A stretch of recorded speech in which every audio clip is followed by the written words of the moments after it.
Hello everyone and welcome back to another Wizard101 video. Today we're gonna hit him with another round of some lazy content because there's nothing that I love more than lazy content. Now, basically, I'm doing a tier list. I do tier lists when I'm lazy. There's like 3 hours to upload a video. I'm tired. Whatever. Let's get into it. Enough lollygagging. Let's get into the ranking. Alright, so today, for a tier list for lazy content, I figured I would rank the villains of Wizard101.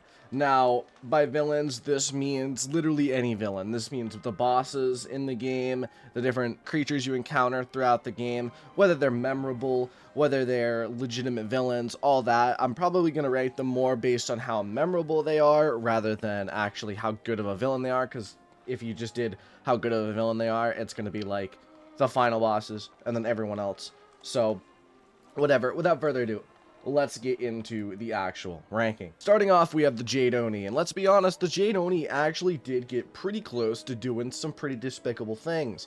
He kind of possessed the body of the Emperor, managed to have the other Onis throughout Mushu wreak havoc throughout the world.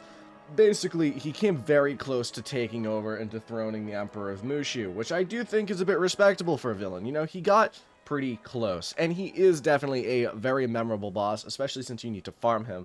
So I'm gonna go for a solid, let's go for a solid A tier. I think Jade Oni is a solid A tier. Next up, we have Malice Stairs. So this one, we immediately are going in with the heavy hitters. Malistaire has to be S tier. Let's be honest, Malistaire, in my opinion, is probably the most memorable villain in this entire game. He's the villain from Arc 1. He's the one that has all the commercials about him, everything on the website, all that. Malistaire. On top of that, he has a really amazing story, a heartfelt story about, you know, how he's just trying to save his dead wife. And I do really respect that. Also, I will say, just for future reference, the ranking of these bosses isn't going to go this long. If I did 2 minutes for every boss, it would legitimately take about 2 hours. So instead, I'm just going to, you know, do the big bosses and then kind of give you some of my rankings for the minor bosses.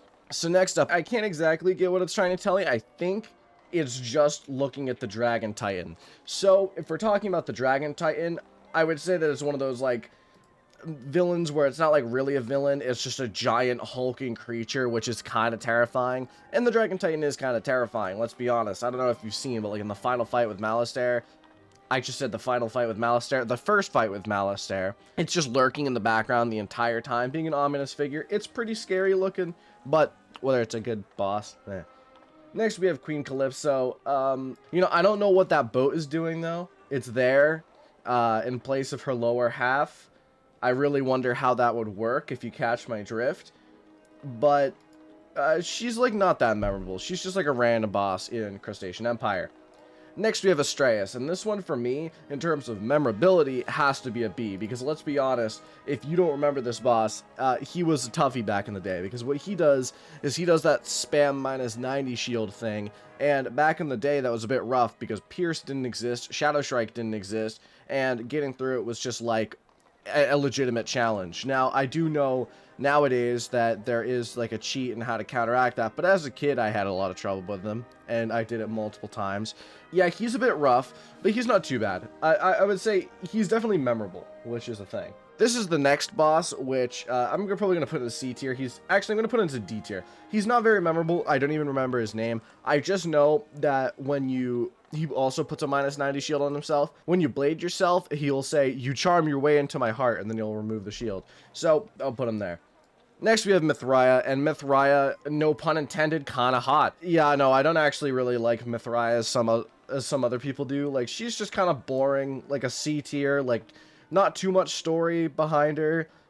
She's in the Trial of the Spheres. She just exists, and she puts, like, minus accuracies on you, which is kind of annoying. Next, we have Luska Charmbeak, and this is an iconic boss, because Luska Charmbeak's like, "Hey, how did you get down here? Hey, I'm gonna beat you up."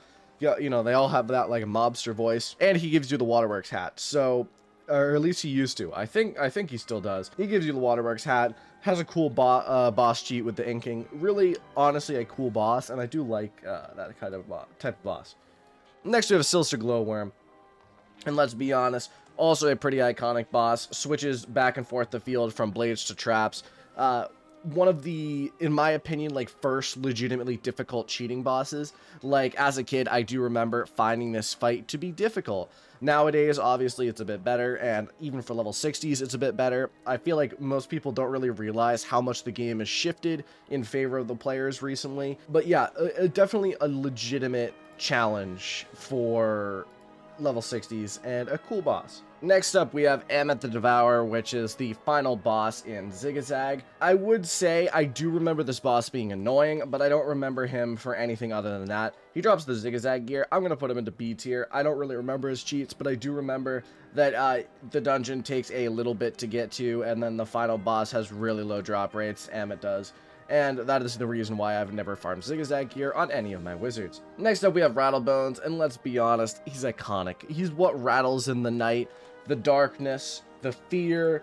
You love Rattle Bones. You love to see him. He's iconic. I love the fact that not only does he show up as the first boss you ever fight, but he also comes back in the Rattle Bones Exalted duels. Really, really cool. I've always liked Rattle Bones. He's a cool guy. Next, we have the Coven, and I'm literally going to put the Coven in F tier just because I hate them. I think this one specifically is Moon and Rune Weaver, if I remember properly, but they are literally my least favorite enemy in this entire game because, one, they're stupid. They're talking about bringing the Everwinter back to the spiral and flooding everything in ice and snow, killing everyone. They're annoying. Their voices are annoying. They're like, bring back the Everwinter. That kind of thing. I hate them so much. I want them gone from this game.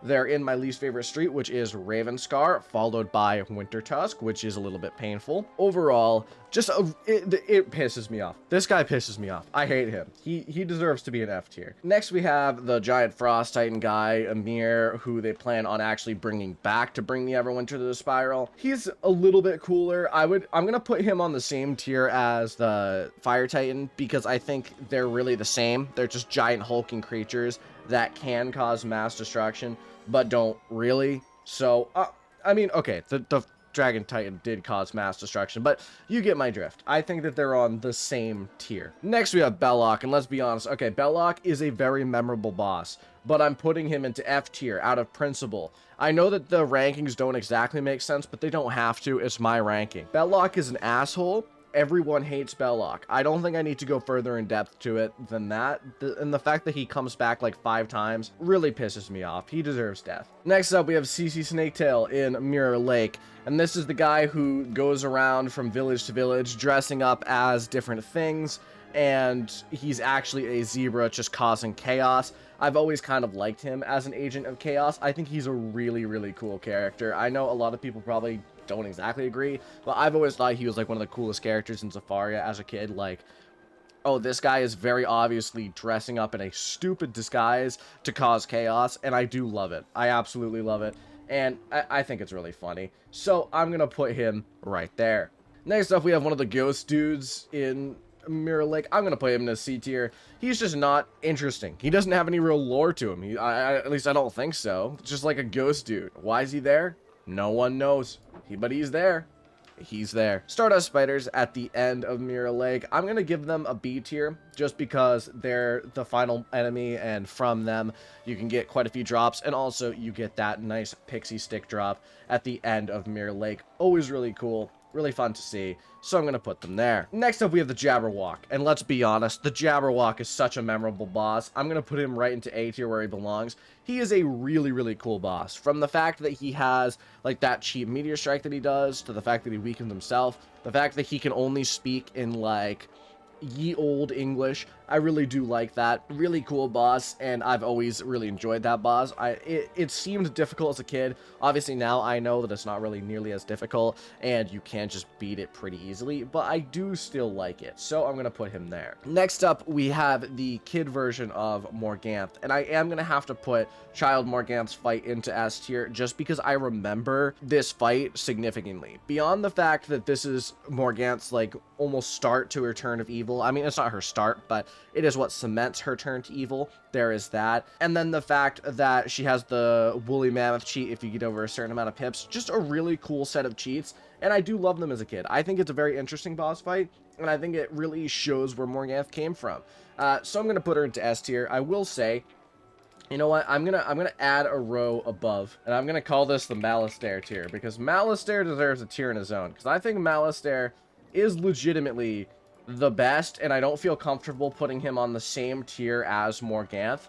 Like, he's good, but he's better, you know? Next up, we have the Pendragon, which is basically King Artorias just encased in a evil dragon form.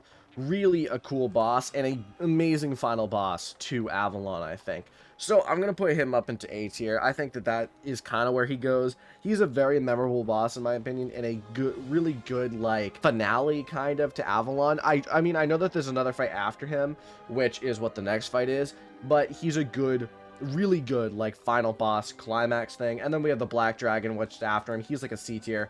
Actually, I'm even going to put him a D tier. I feel like he almost detracts from the Pendragon, because I feel like the Pendragon should just be the final boss. But alas, we have the Black Dragon after him, which is just there for some reason. So, whatever. After Malistaire here, we're starting to skip around, but we got Malistaire. This is Malistaire the Undying, the one that comes back the second time. This one is going to have to be a B tier, just because he is very, very bland. This is the Azteca Malistaire, the Malistaire that just kind of shows up and is like, hey, I'm back, and I'm also immune to all spells, and then you kill all the bosses that are here next to me, and then I get flung off into space, or whatever. He's still Malistaire, he has a really cool design, but let's be honest, he's not that memorable. He's just there as a force. So, I'm gonna put him there. I think that's where he belongs. Next up, we have Zeus, and Zeus is really cool. I do really like Zeus. I love his cheats, and I do love him as a, like, nice little final boss for Olympus. I think as a level 30, he is a genuine challenge, and I do think that he's a really cool boss, and I love how he goes like, and then hits you with lightning. Really cool boss. Overall, just a solid dude, so I'll put him into A tier.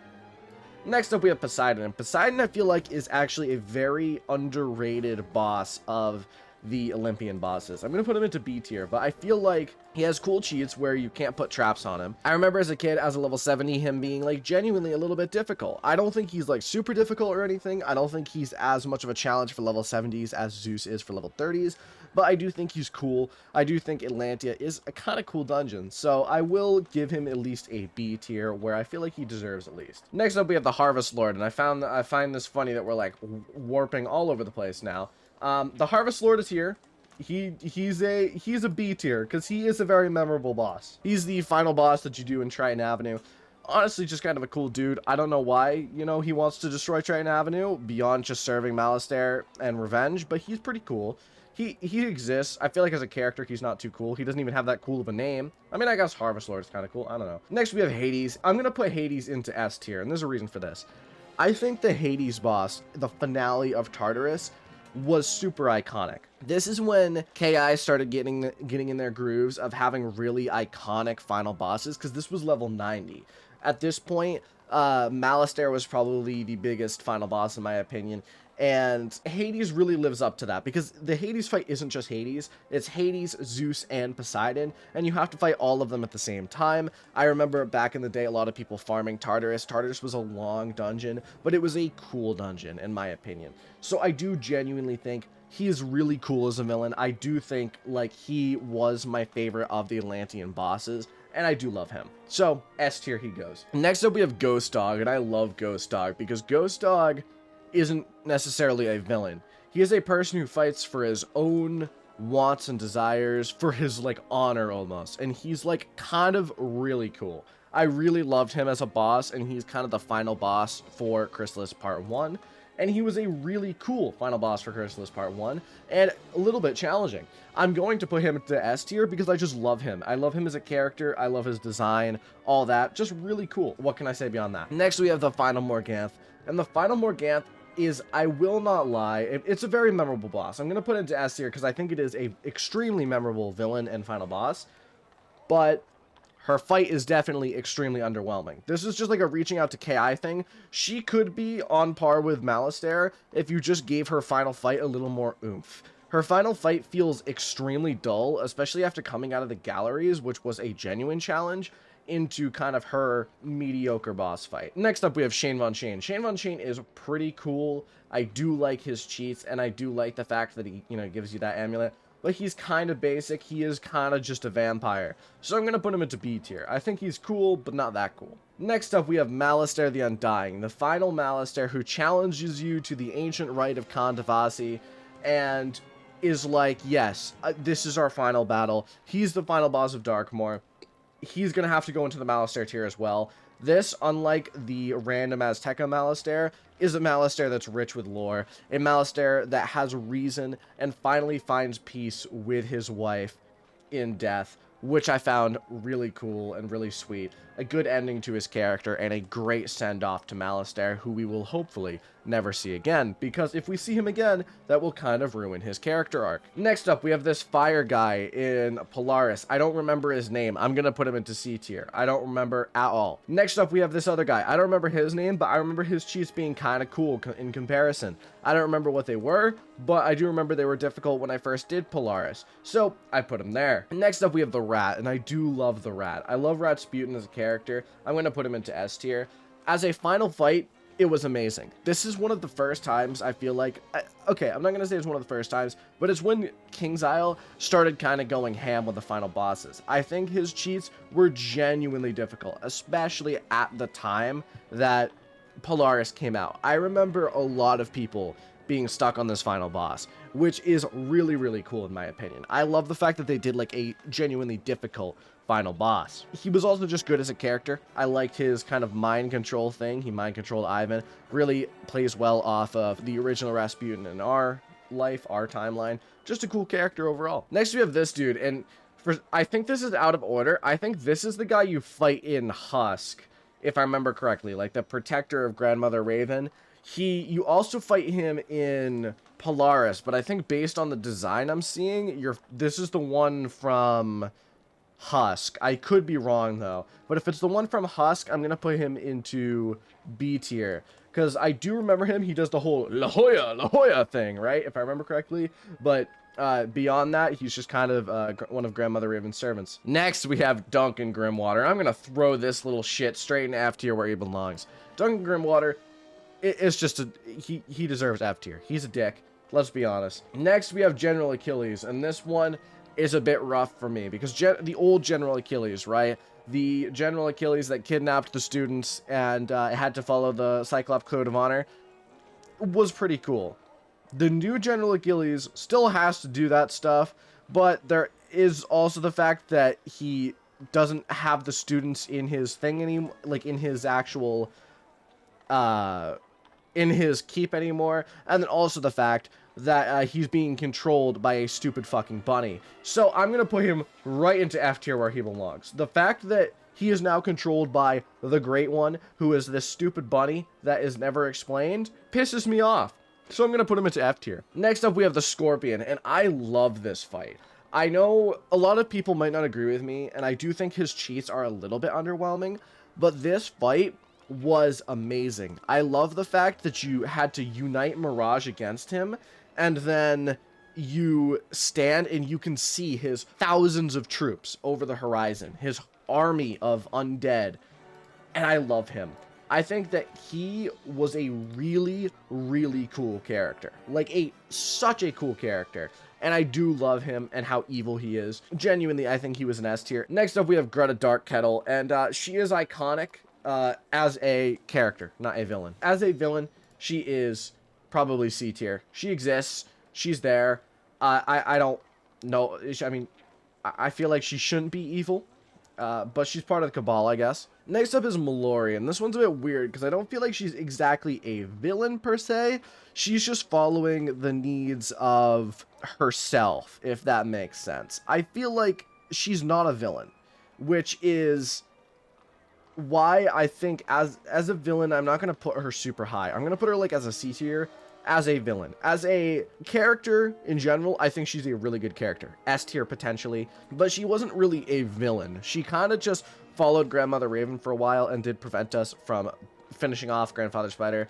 But, you know, it's okay. Next up, we have Old Cobb. And you know what? This is going to sound weird, but I'm putting Old Cobb in the Malistaire tier, because I feel like Old Cobb was a return to form, where they made a really cool final villain that had a really cool final fight and was genuinely like a force to be reckoned with. similar to Malistaire. I really love Old Cobb, and I think Old Cobb is probably my favorite of the arc bosses. I feel a little bit meh about ranking him above Malistaire, but I do think he is genuinely really, really good. Okay, so I have no idea what this book is, but it's literally just a book. I think it's where they tell you the secrets of the Cabal, but I don't really know what they mean by the villain. If they just mean the Cabal, they can go higher, but I don't really know what it means, so I'm just going to throw it into F tier. Next up, we have the Bat, which is also really cool, because he's not really a villain. He's just working for his own needs. He's kind of like a vigilante. I'm going to put him up into S tier, where I think he belongs. He's a really cool dude. Next up, we have Medulla, who has really cool cheats and was a really good final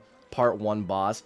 I thought for part 1 of Imperia, he was a really cool boss. I really liked him. I think he's S tier. I know he's just kind of a brain, but he was kind of pog. Grandmother Raven. Grandmother Raven, for me, I'm going to put her into like a D tier villain, because I don't think she's really bad, but I just hate her as a person. I hate that type of villain who's like, I am right, you were wrong, and I refuse to see your perspective. And I know that that's a lot of villains, but I like the more complex, in-depth villains. Like, Malistaire was a tragic villain, right? He had the thing where, obviously, his wife was dead, and he was just trying to reunite with his wife. We have Old Cobb, who's legitimately had his heart stolen from him, which was really tragic. And then you have Morganth, where she didn't have as much reason, but she was a complex character, you know, and she wanted that power, she craved it, whereas Grandmother Raven is just one of those characters who follows her own ideals, but has no real reason to back it up, and then when we finally get to the end, all it takes is a few words for her to go, oh god, what have I done? And that really frustrates me as a person. I think her villain is really anticlimactic and kind of meh. Next up, we have the Merle Ambrose in Time Vision. He was really cool. I like fighting Merle Ambrose. He's not as cool as Glock Ambrose, but he's up there. Next up, we have the Trident, and then I'm also going to go with the Aether Titan. They kind of go hand in hand. I'm going to put them both into B tier, where they're kind of like the Fire Dragon Titan thing, almost. And same with Ymir. They're like on this level where they're not really a boss. They're kind of like this entity. They're this big entity.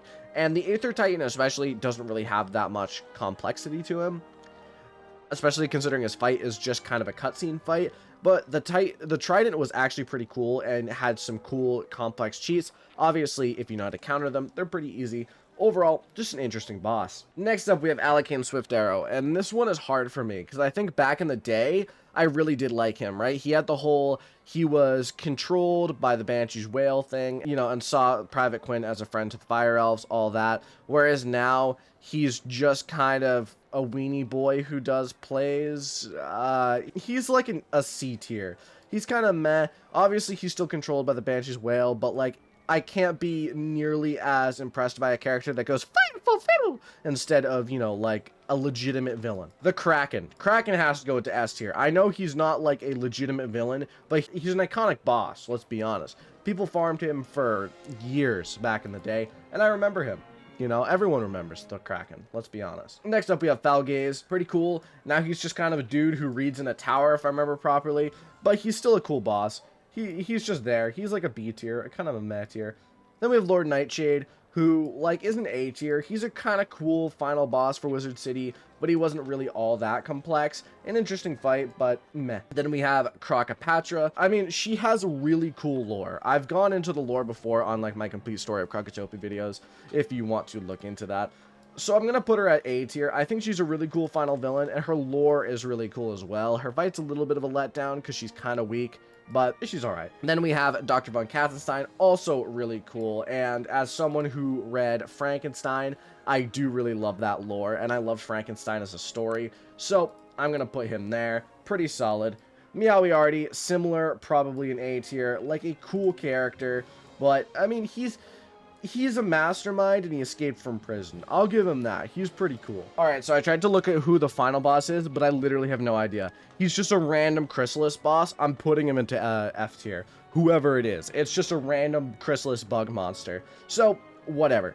This is my tier list, my boss tier list, and the only person my camera's covering right now, if I can move that a little bit back, the only person I'm covering right now is Kazenstein. So, that's my final tier list. Let me know what you think. Do you think any of these bosses are misranked? I'm excited to know. Tomorrow is probably going to have less lazy content. We'll see. Depends on how I'm feeling. but now I gotta upload this video. But anyways, that's it. Thank you all for watching. I will see you in the next video. Adios.